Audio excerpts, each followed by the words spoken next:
Hello students, मैं आप सभी के लिए लाया हूँ NCERT class 11 chapter 9 sequence and series introduction. चलिए देखते हैं। इससे पहले जानिए सीक्वेंस किसे कहते हैं।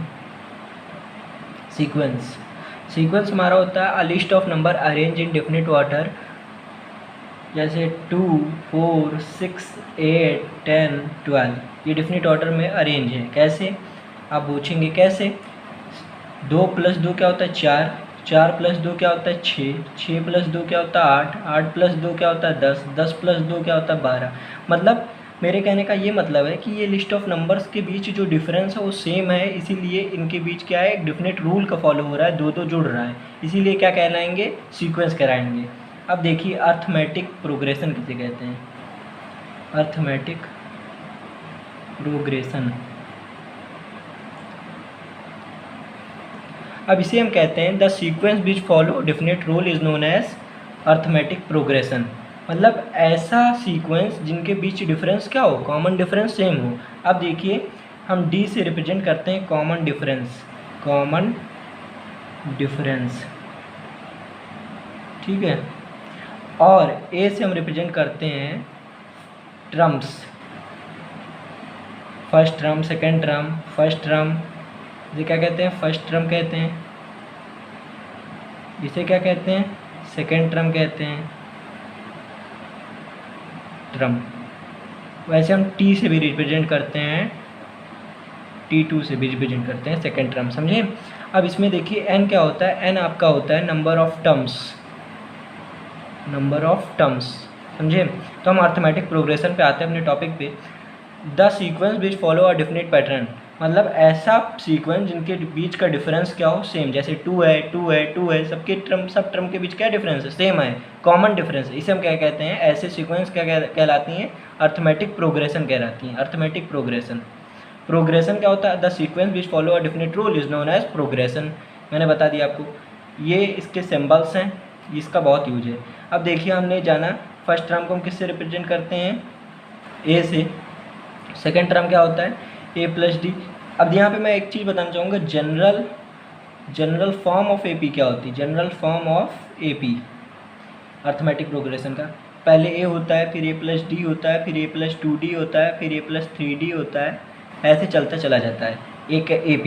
और AP हमारी दो कैटेगरी में बढ़ती हैं, एक फाइनाइट AP होता है, एक हमारा इनफाइनाइट AP होता है।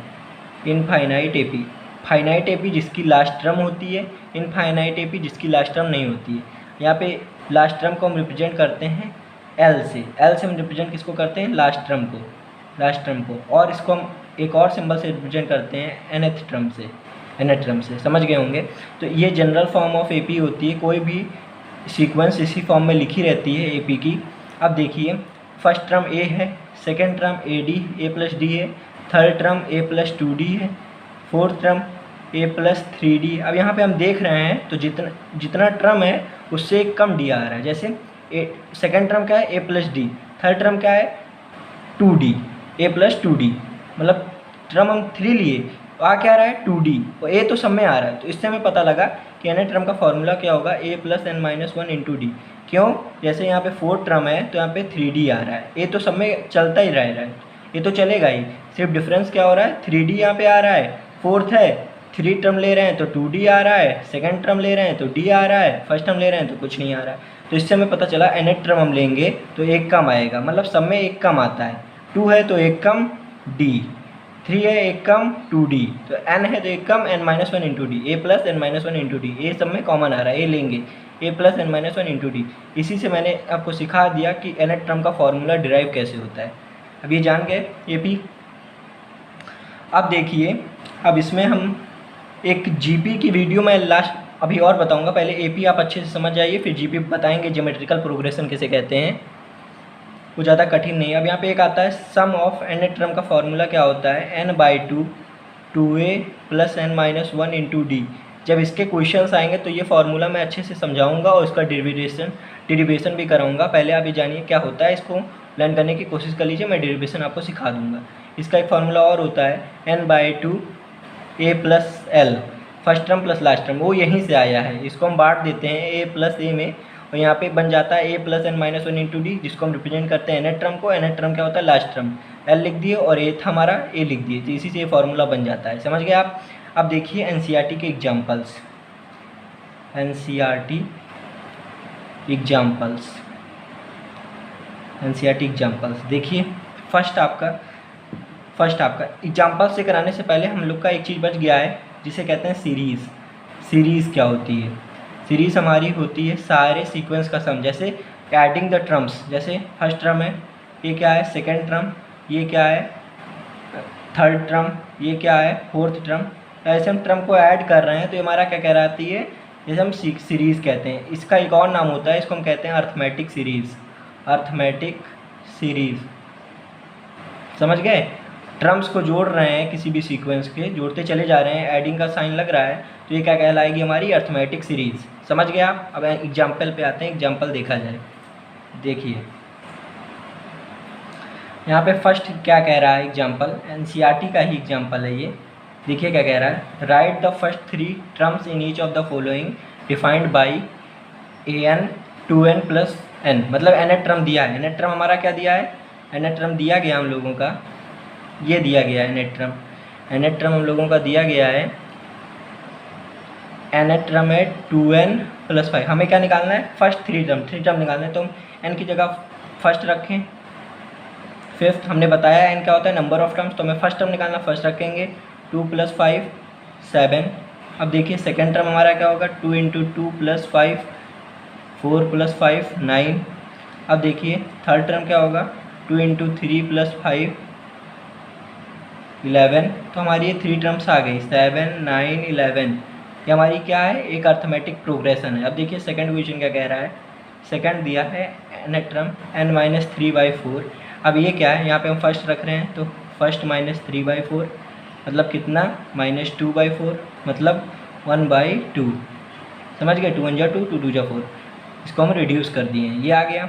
सेकंड देखिए यहाँ पे हम 2 रख रहे हैं, 2/3/4, 3 में 2 गया 1 माइनस 1/4, ये आ गया। थर्ड टर्म देखिए क्या होगा? 3 माइनस 3/4 मतलब 0/4 मतलब 0। हमारी टर्म क्या है? 1/2 माइनस 1/4 0। ये हमारी क्या बन गई? 3 टर्म्स। यहाँ पूछा था फाइंड फर्स्ट 3 टर्म्स, तो 3 टर्म्स आ गई, first term, second term, third term. समझ गए आप? n होता है नंबर ऑफ टर्म्स। समझ गए?